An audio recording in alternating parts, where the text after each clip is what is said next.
The Quesnel Museum has had an upgrade. New lighting to modernize and provide valuable efficiency and to facilitate accurate lumen control. Hey, not to mention, it just looks great. I'm very excited by the lighting project. It's been a lot of work to install it and move all the collections to make room for the electricians to get in, but it does a number of things. First of all, we are doing more energy efficient lighting, so we'll be saving our operating costs.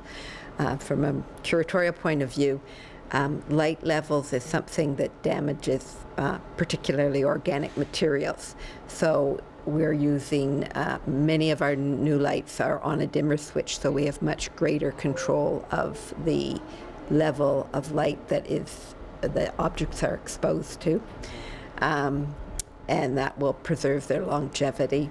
And then also the ability to spotlight and adjust lighting levels really changes the ambiance of some of the galleries, and it's putting the light focus on the collections, so people will be noticing the collections more, and you can, spotlight something that is particularly significant, make it more noticeable for people just by increasing the light levels on those objects. The majority of the job has been removing old fixtures that were outdated and not very efficient to newer high efficiency LEDs and fiber optic lighting, which is a lot easier controlled. The light levels can be dimmed and provides a different atmosphere in here. This has been a really enjoyable project because it's one that we're getting a big bang for our investment. So the advantage of the fiber optic, again, it's really low energy level. And so cases like these we have got on a dimmer switch, so the whole bank of cases can be adjusted up and down in their light level, whereas with the fiber optic we can adjust the individual light so they can become more diffuse or a tight pin spot on something and really control individual light levels in the display. So we really can't afford to do too much of it. We got a little bit to experiment with it, and we'll try and use it in some areas where things are more particularly sensitive. So silver, china, it's not as much of a concern, so we're not using it here.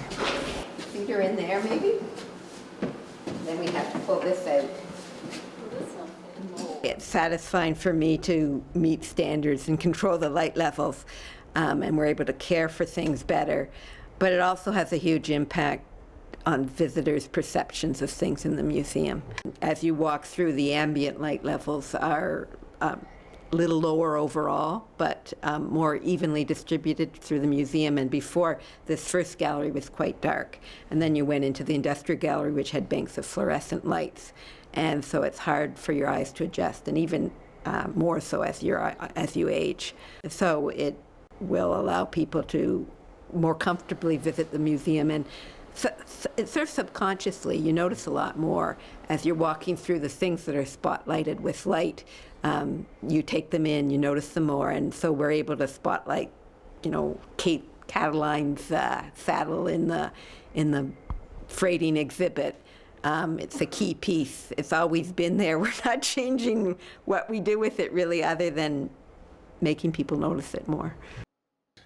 Reporting for Go Quesnel, I'm John McKenzie.